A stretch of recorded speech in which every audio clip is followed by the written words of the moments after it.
Vaccine कितनी ज़रूरी है लगाने की? देखो ये जो डिजीज है ये बहुत सदियों तक अफ्रीका में थी, 2019 में आई। अब इसका सबसे प्रभावशाली तरीके से इसको नियंत्रित करना तो जो LSD वायरस से बनी हुई वैक्सीन है वो लगेगी तो ही नियंत्रित कर सकते हैं। नमस्कार दोस्तों, गोवर्धन डेयरी फार्म उदयपुर में आपका स्वागत है।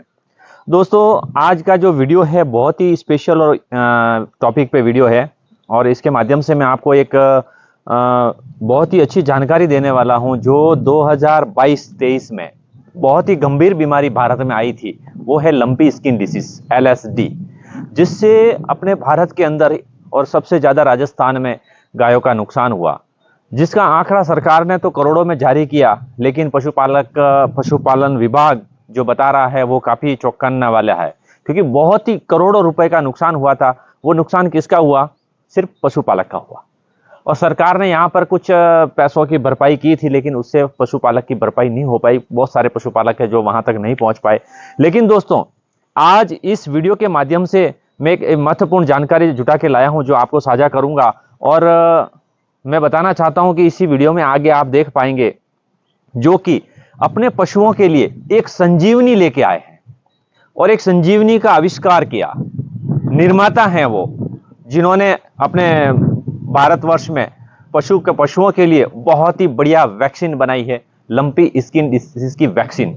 जो बनाने वाले खुद डॉक्टर हैं, डॉक्टर नवीन, जिनका वीडियो के माध्यम से मैंने एक छोटा सा निवेदन किया था कि सर आप कॉन्फ्रेंस में पधारे हैं, आपने बहुत ही अच्छी जानकारी दी है।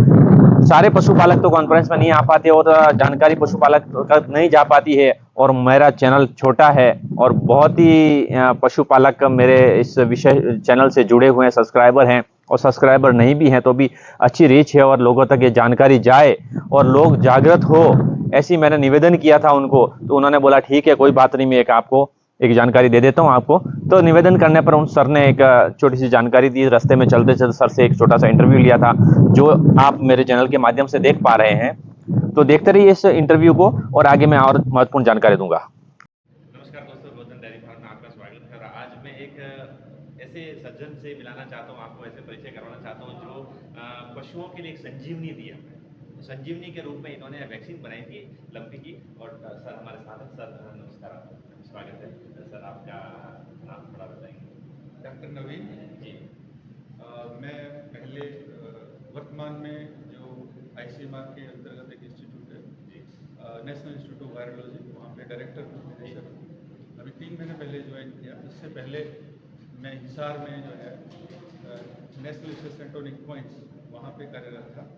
तो वहाँ जब मैं था तो उस समय जो है ये लंपी वैक्सीन का आविष्कार है, खोज है, वहीं पे की।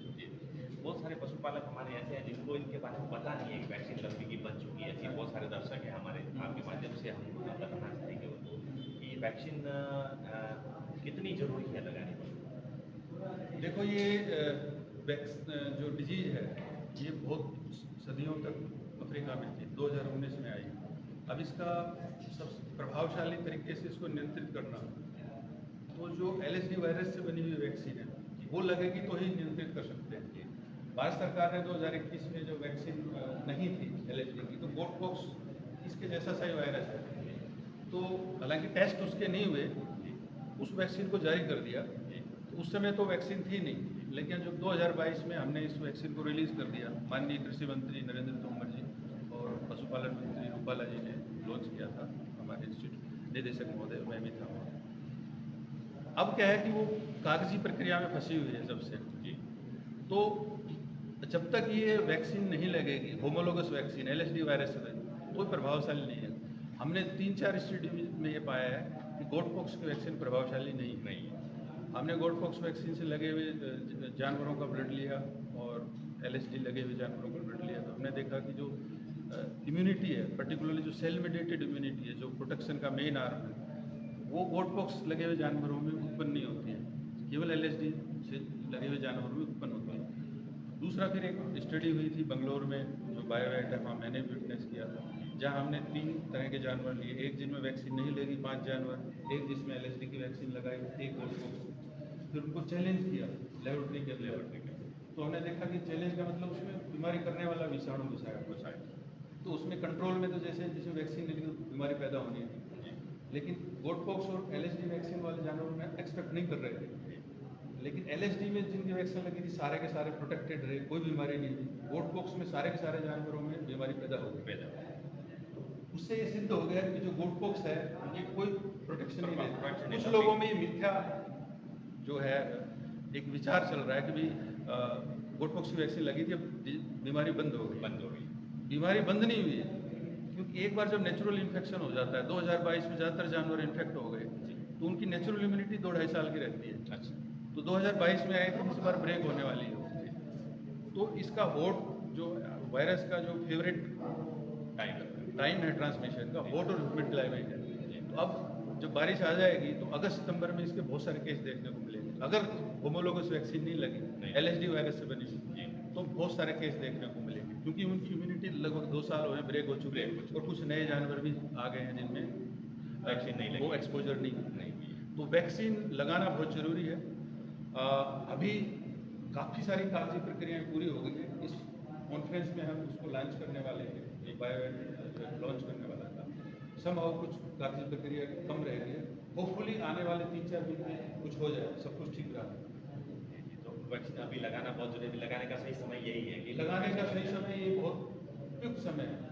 इसकी इम्यूनिटी वैक्सीन की 1 से 1.5 साल की है। हम रेकमेंड करते हैं कि हर एक बार मानसून से पहले, क्योंकि जब भी आप देखोगे बीमारी आपको देखने को मिलेगी मानसून के आसपास। छोटे मोटे केस आएंगे मई जून में, और जुलाई अगस्त सितंबर में ठीक होगा, फिर सर्दियों में गायब हो जाएगी। आपको ऐसा लगा कि बस कुछ नहीं, लेकिन फिर आ जाएगा। ये प्रक्रिया है जो हमने इतने सालों से अफ्रीका में देखी है। सर एक छोटा सा सवाल था कि ये जैसे गायों में ज़्यादा फैली थी, भैंसों में देखने को नहीं मिली, तो सर गाय और भैंस दोनों में वैक्सीन लगानी चाहिए या ये पर्टिकुलर गाय में फैलने वाली बीमारी है? देखो ऐसा है कि भैंस में भी आई है, नेपाल में कुछ मोर्टेलिटी रिपोर्ट हुई है, यहाँ भी कुछ केस आते हैं, पर इन जनरल क्या है कि जो भैंस है वो रेजिस्टेंट है। अच्छा, और गाय बहुत ज़्यादा ससेप्टेबल है। गायों में भी हमने कुछ 3-4 ब्रीड का कंपेरेटिव अध्ययन किया, तो हमने पाया कि जो क्रॉस ब्रेड है वो बहुत ज़्यादा ससेप्टेबल है। अच्छा, और जो राठी गाय है जो वो अपेक्षाकृत उसमें भी डिजीज आएगी, मोर्टेलिटी अपेक्षाकृत जो है रेजिस्टेंट है। पर सारी ब्रीड का हमने एनालिसिस नहीं किया, पर गाय निश्चित रूप से बहुत ज़्यादा ससेप्टेबल है एज कम्पेयर टू।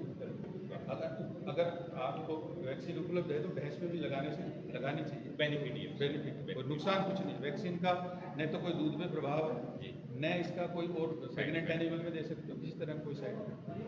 बहुत बहुत धन्यवाद सर, आपका कीमती समय निकाला और एक बर्ड फ्लू जानकारी हमारे पास प्राप्त की।